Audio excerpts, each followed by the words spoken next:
रहस्यमय गांव और साधु का आगमन।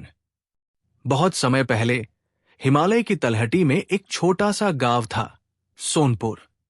ये गांव सुंदर था, परंतु गांव वाले हमेशा किसी न किसी मुसीबत में घिरे रहते थे। कभी फसलों में कीड़े लगते, कभी जंगल से जंगली जानवर हमला कर देते। एक दिन गांव के चौपाल पर एक अजनबी साधु आया। उसके शरीर पर गेरुआ वस्त्र, हाथ में कमंडल और आंखों में चमक थी। गांव वाले डरते हुए उसके पास पहुंचे। साधु ने मुस्कुराते हुए कहा, डरो मत, मैं कोई साधारण साधु नहीं। मैं उन आंखों को खोलने आया हूं जो दुनिया को बस जैसा है वैसा देखती है, न कि जैसा होना चाहिए। गांव के सरपंच हरिराम ने पूछा, महाराज, ये कैसे संभव है? साधु ने धीरे से अपनी झोली से एक छोटी सी शीशी निकाली। उसमें काले रंग का सुरमा था। यह है जादुई सुरमा, साधु बोला। जो इसे अपनी आंखों में लगाएगा उसे अदृश्य दुनिया दिखाई देगी। झूठ के पीछे की सच्चाई, अच्छाई के पीछे छिपी बुराई। गांव वाले हैरान रह गए। साधु बोला, पर सावधान, ये सुरमा केवल सच्चे दिल वाले व्यक्ति को ही फायदा देगा। झूठे या लालची व्यक्ति ने लगाया तो उसकी आंखें हमेशा के लिए अंधेरी हो जाएंगी। ये कहकर साधु वहां से गायब हो गया। 2. जादुई सुरमा की चर्चा। सारे गांव में उस सुरमे की चर्चा फैल गई। हर कोई सोचने लगा, अगर हमें ये सुरमा मिल जाए तो हम सच्चाई जान सकेंगे। पर सुरमा तो साधु ने सिर्फ सरपंच हरिराम को दिया था। हरिराम ने कहा, मैं इसे किसी को नहीं दूंगा, पहले खुद आजमाऊंगा। उसने रात को जब सब सो गए तो दीपक के नीचे बैठकर सुरमा लगाया। जैसे ही उसने लगाया, उसकी आंखों के सामने सब कुछ बदल गया। दीवारें चमकने लगी, हवा में अजीब सी फुसफुसाहट गूंजने लगी। उसे अपने घर के कोनों में परछाइयां दिखी, जो पहले कभी नहीं दिखती थी। वो डर गया। तभी उसने अपनी पत्नी को देखा। वो सो नहीं रही थी, बल्कि किसी अजनबी आदमी से धीरे धीरे बातें कर रही थी। हरिराम के पैरों तले जमीन खिसक गई। तो ये है सच्चाई। वो बुदबुदाया। 3. सच्चाई का भार। अगले दिन हरिराम की आंखें लाल थी। वो किसी से बात नहीं कर रहा था। गांव वालों ने पूछा, सरपंच जी, क्या देखा आपने? हरिराम ने सिर झुका लिया, जो नहीं देखना चाहिए था। उसके बाद वो दिन ब दिन चुप रहने लगा। गांव वाले अब सोचने लगे कि शायद सुरमा खतरनाक है। पर तभी गांव का एक नौजवान रामू बोला, अगर इससे झूठ की पहचान होती है तो मैं इसे लगाऊंगा। मैं नहीं डरता।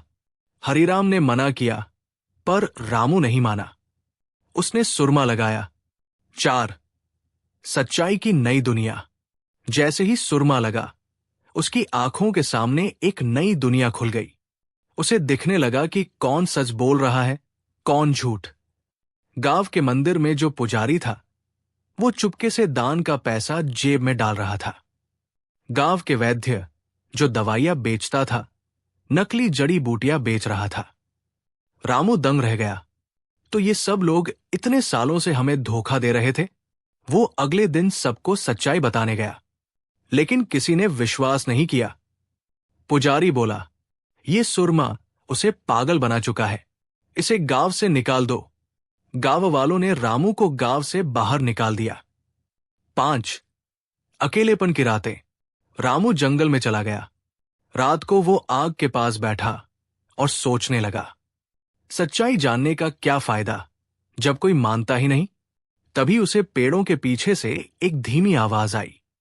रामू। वो चौंक गया। वो वही साधु था जिसने सुरमा दिया था। महाराज, आपने तो कहा था कि ये सुरमा सच्चाई दिखाएगा, लेकिन इससे मेरा जीवन बर्बाद हो गया। साधु मुस्कुराया। बेटा, सच्चाई देखना आसान नहीं होता। जो उसे देखता है वो अकेला हो जाता है, पर वही एक दिन दूसरों को प्रकाश देता है।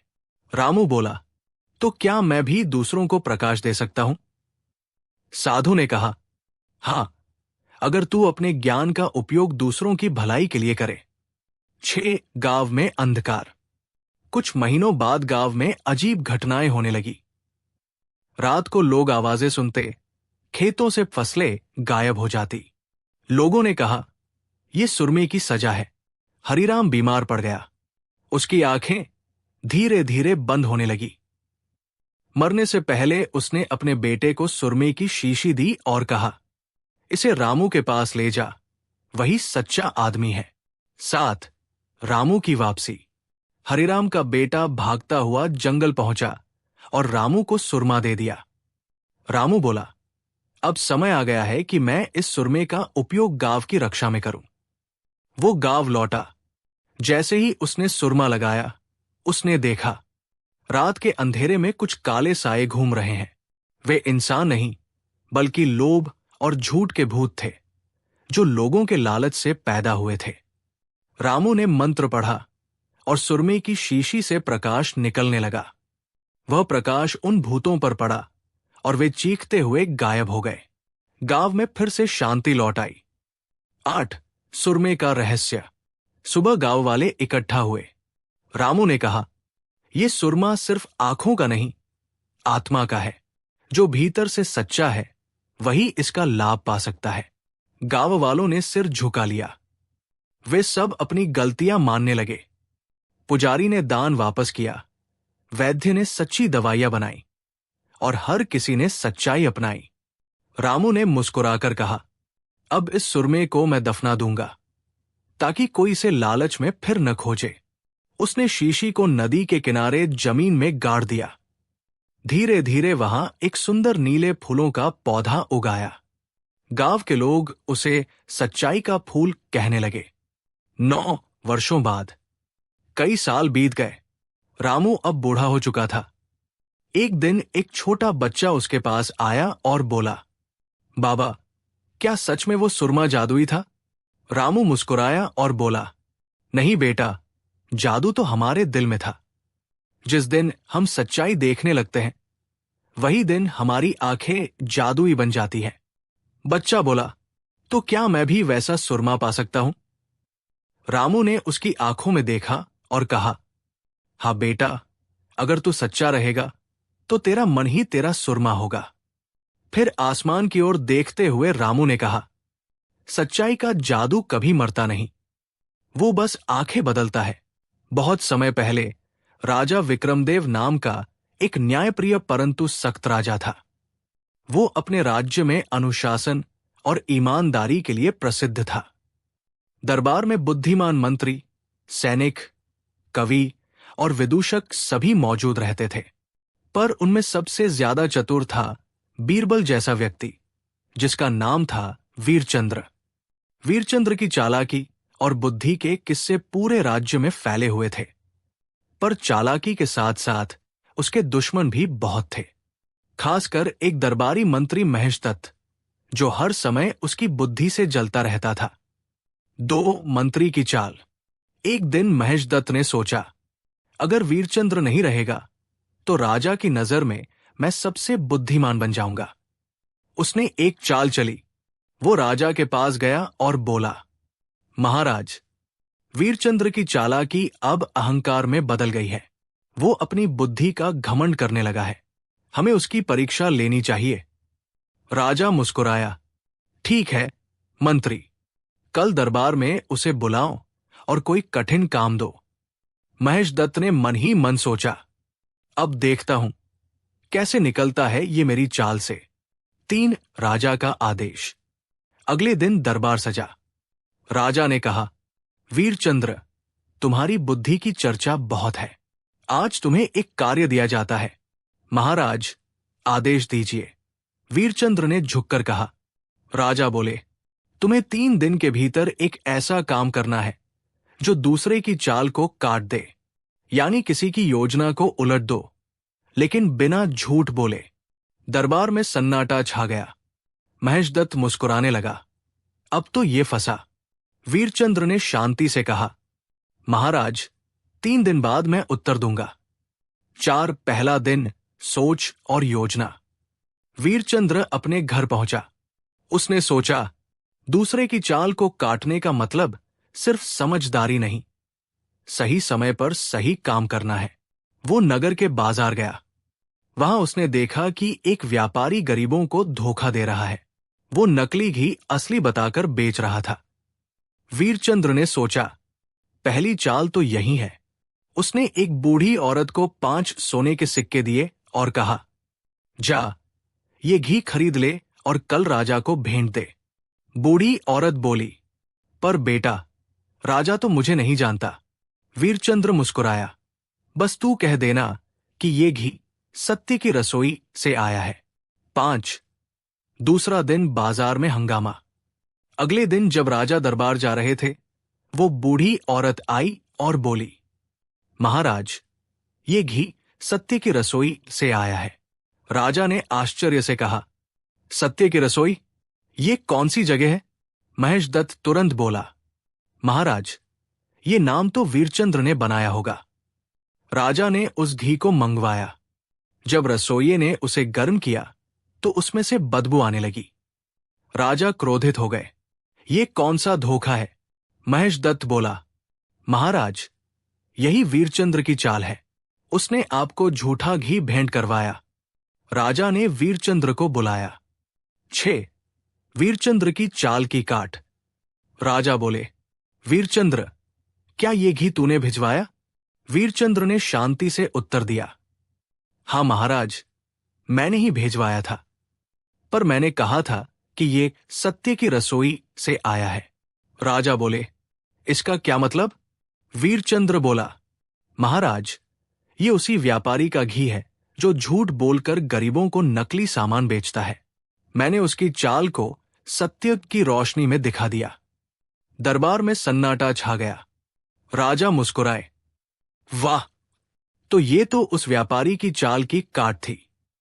महेशदत्त का चेहरा उतर गया। 7। मंत्री की दूसरी चाल। महेशदत्त ने हार नहीं मानी। उसने सोचा, अब इसे ऐसी चाल में फंसाता हूं जिसमें सच और झूठ दोनों उलझ जाए। अगले दिन उसने एक और योजना बनाई। वो राजा के पास गया और बोला, महाराज, वीरचंद्र तो जादूगर है। वो जो चाहे करवाता है। उसे आदेश दीजिए कि बिना किसी को छुए किसी को रुला दे। राजा ने हंसते हुए कहा, यह तो रोचक है। ठीक है, वीरचंद्र को बुलाओ। 8। वीरचंद्र की योजना। जब वीरचंद्र आया तो राजा ने कहा, तुम्हें एक कार्य दिया जाता है। बिना किसी को छुए किसी को रुलाना है। वीरचंद्र ने मुस्कुराकर कहा, महाराज, अनुमति दे तो मैं यही दरबार में कर दूं। राजा ने कहा, ठीक है, देखता हूं तुम्हारी चाल। वीरचंद्र ने दरबार की ओर देखा और बोला, मंत्री महेशदत्त, सुना है आपने कल अपने बेटे की शादी तय की है? महेशदत्त बोला, हां, बिल्कुल, बड़ी धूमधाम से होगी। वीरचंद्र बोला, महाराज, मुझे दुख है कि शादी शायद अब न हो पाए। महेशदत्त चौंक गया। क्यों? वीरचंद्र बोला, क्योंकि आज सुबह जब मैं मंदिर गया था तो पंडित ने कहा, जिस दिन ये मंत्री अपने बेटे की शादी तय करेगा उसी दिन एक बड़ी विपत्ति आएगी। ये सुनकर महेशदत्त का चेहरा सफेद पड़ गया। वो रोने लगा, मेरा बेटा, कोई उसे बचाओ। राजा ठहाका लगाकर हंस पड़े। वाह वीरचंद्र, बिना छुए रुला दिया। 9। चाल की कटचाल। अब राजा समझ चुके थे कि वीरचंद्र की बुद्धि अनुपम है, पर महेशदत्त ने एक आखिरी कोशिश की। उसने कहा, महाराज, एक आखिरी परीक्षा। अगर वीरचंद्र सचमुच इतना बुद्धिमान है तो उसे साबित करना होगा कि झूठ भी कभी सच हो सकता है। राजा बोले, ये तो असंभव है। वीरचंद्र मुस्कुराया, नहीं महाराज, मैं कल इसका उत्तर दूंगा। अगले दिन वीरचंद्र दरबार में एक दर्पण लेकर आया और कहा, महाराज, इस दर्पण में जो दिखाई देगा वही झूठ और सच दोनों होगा। राजा ने झांका, मुझे तो बस मेरा चेहरा दिख रहा है। वीरचंद्र बोला, सही कहा महाराज, ये सच है कि ये आप है और झूठ है कि ये केवल एक प्रतिबिंब है। राजा मुस्कुराए, वाह, यही तो असली चाल की कट चाल है। दरबार तालियों से गूंज उठा। 10। अंत बुद्धि की जीत। राजा ने कहा, वीरचंद्र, आज तुमने साबित कर दिया कि चालाकी जब भलाई के लिए होती है तो वो बुद्धिमत्ता कहलाती है। महेशदत्त ने सिर झुका लिया और बोला, महाराज, मैं स्वीकार करता हूं, मेरी चालों की हार हो गई है। वीरचंद्र मुस्कुराया, मंत्री जी, चाल की सबसे बड़ी कटचाल सच्चाई है। राजा ने वीरचंद्र को राज्य का मुख्य बुद्धि मंत्री बना दिया और उस दिन से राज्य में ये कहावत प्रसिद्ध हो गई, जिसकी चाल में सच हो उसकी चाल कोई नहीं काट सकता। अकबर के दरबार में एक दिन बहुत अजीब मामला पेश हुआ। एक गांव का किसान अपने साथ एक गधा लेकर आया। किसान दरबार में आते ही बोला, जहांपनाह, मुझे इंसाफ चाहिए। मेरा गधा बोलता है। पूरा दरबार ठहाकों से गूंज उठा। अकबर भी मुस्कुराए। क्या कहा तुमने? गधा बोलता है। किसान बोला, जी हां हुजूर, वो इतना चालाक है कि मेरे खेत की निगरानी भी करता है और चोरी पकड़ता है। अब तो दरबारियों की हंसी छूट गई, पर अकबर जानते थे कि कभी कभी सीधी सी बातों में भी सच्चाई छिपी होती है। उन्होंने आदेश दिया, ठीक है, अगर तुम्हारा गधा सचमुच चालाक है तो बीरबल इसकी जांच करेंगे। बीरबल की जांच शुरू होती है। बीरबल किसान के साथ उसके गांव पहुंचे। उन्होंने देखा कि गधा एक खूंटी से बंधा है और उसके पास बहुत सारा चारा रखा है। किसान बोला, हुजूर, ये जब भी किसी गलत आदमी को देखता है तो जोर जोर से रेंकने लगता है। बीरबल मुस्कुराए, अच्छा, तो इसका मतलब ये गधा लोगों की पहचान कर सकता है? किसान सिर हिलाता हुआ बोला, जी हां, बिल्कुल। बीरबल ने कहा, ठीक है, आज मैं इसकी परीक्षा लूंगा। परीक्षा की तैयारी। बीरबल ने गांव के 5 लोगों को बुलाया। उन्होंने सबको एक एक करके गधे के पास भेजा। सबसे पहले गया एक बूढ़ा आदमी। गधा चुप रहा। फिर गया एक व्यापारी। उसने जैसे ही गधे को छुआ, गधा अचानक रेंकने लगा। ढेंचू, ढेंचू। किसान चिल्लाया, देखा हुजूर, यही तो इसकी पहचान है। ये जानता है कौन चालाक है, कौन बेईमान। बीरबल मुस्कुराए लेकिन बोले कुछ नहीं। फिर तीसरा आदमी गया। गधा फिर शांत रहा। चौथा आदमी गया। फिर गधा रेंकने लगा। 5वां आदमी गया। वो शांत रहा। अब बीरबल बोले, अच्छा किसान, क्या ये गधा कभी गलती करता है? किसान बोला, कभी नहीं हुजूर। बीरबल की चाल। रात को बीरबल ने एक योजना बनाई। उन्होंने अपने सेवक से कहा, इस गधे की पूंछ पर थोड़ा सा कालिख लगा दो। फिर बोले, सुबह हम इस गधे की सच्चाई जानेंगे। सुबह जब सूरज निकला, बीरबल ने गांव के सभी लोगों को इकट्ठा किया और कहा, अब तुम सब बारी बारी से गधे के कान में कुछ बोलो और उसकी पूंछ पकड़ो। जो सच्चा होगा, गधा कुछ नहीं बोलेगा। लोग डरते डरते आगे बढ़े। सबने एक एक करके गधे की पूंछ पकड़ने का नाटक किया, पर किसी ने वास्तव में पूंछ नहीं पकड़ी, क्योंकि सबको डर था कि गधा काटेगा। राज खुल गया। बीरबल ने फिर सबको बुलाया और कहा, ठीक है, अब सब अपने हाथ दिखाओ। सभी ने हाथ दिखाए, लेकिन किसी के भी हाथ पर कालिख नहीं लगी थी। सिर्फ एक आदमी के हाथ पर कालिख थी, वही व्यापारी जिस पर गधा पहले रेंका था। बीरबल मुस्कुराए, हुजूर, सच्चाई यह है कि गधा चालाक नहीं, बल्कि ये आदमी चालाक है। बाकी सबने झूठ बोला और पूंछ छुई ही नहीं, लेकिन इस व्यापारी ने सच में पूंछ पकड़ी, इसलिए उसके हाथ में कालिख लग गई। अकबर बोले, वाह बीरबल, तुमने बहुत ही होशियारी से सच्चाई पकड़ी। राजा का इनाम। बीरबल ने कहा, जहांपनाह, चालाकी अगर अच्छाई में हो तो बुद्धिमानी बन जाती है, पर अगर झूठ में हो तो शर्मिंदगी। राजा अकबर हंसते हुए बोले, तो अब इस चालाक व्यापारी को उसके झूठ की सजा मिलनी चाहिए। फिर उन्होंने किसान को कहा, और तुम अपने गधे को आराम दो, अब उसे बोलने की जरूरत नहीं। सारा दरबार हंसी से गूंज उठा।